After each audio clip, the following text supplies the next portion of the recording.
Craftread channel. Today we are going to combine several layering stencils to create a beautiful card.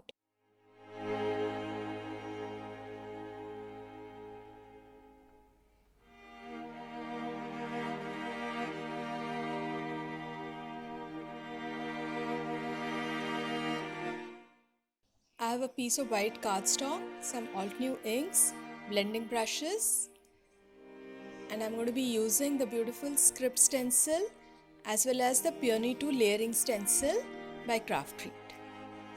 The Peony 2 stencil comes with a mask which will come in very handy later, but first let's ink the base layer.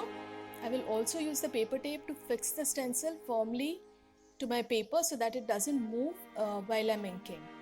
Now I'll use a blending brush and the lightest shade of pink to create the base of my flower. Before moving on to the next layer, without removing the original stencil, I'm going to place the script stencil and I'm going to use the darkest shade of pink for inking. What happens with this is you will get the script stencil only on the base layer of the flower. This gives added texture to your flower, and since I've used the darkest shade, it will show through all the layers of the flower. I'm wiping the stencil with a dry cloth, and now we will move on to the next layer.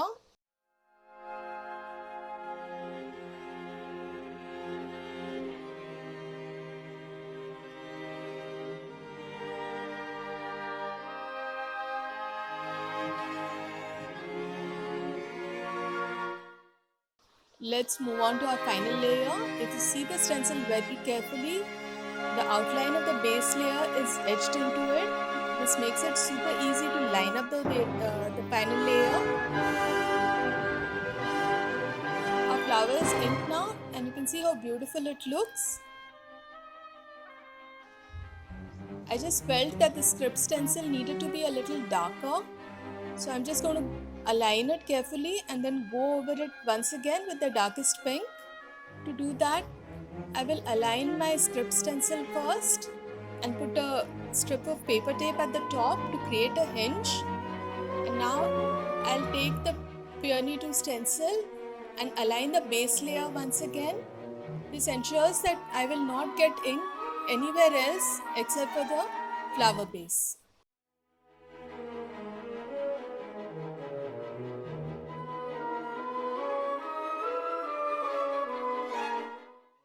Let's move on to the background now. I'm going to take one of the stencils from the two-step plaid 4 set and fix it to my card base. I'm going to use the mask which comes with the Peony 2 stencil and place it over the flower. You can also put some repositionable adhesive at the back of the mask to fix it in place. I just decided to hold it. And I'm using a light shade of green to ink around the flower and keeping the inking darker towards the area surrounding the flower and then fading it out as I go towards the edge. And here you can see, now I'll repeat the same steps with the second layer of the stencil.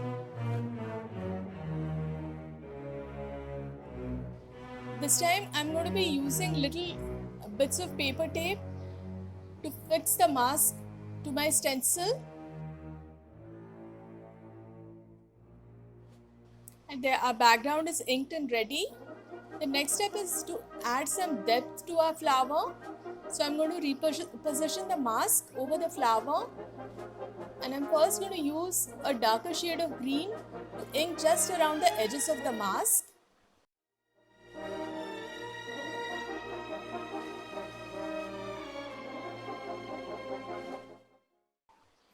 Also going to use a shade of grey to create the shadow.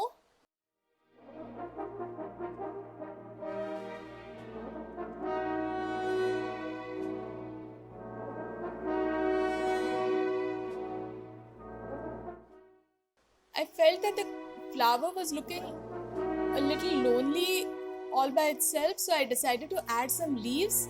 I'm going to use 2 shades of grey and the Autumn Leaves stencil by Craftread. So I'll just place the stencil and again fix it with some paper tape. I'll first ink with the lighter shade of grey and then add the darker shade towards the bottom of the leaves just to give it some variation and some added depth. I will repeat this process several times, adding leaves wherever I feel necessary. This is a great way of adding some extra detail to your cards.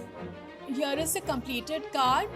I just stamped the stencil with black ink and then popped up the panel on some foam tape and added it to a grey card base. There was one step which I realized I had mixed, and that was the center of the flower. That is easily fixed. I will just align the stencil again and use the dark grey ink to add the flower centers.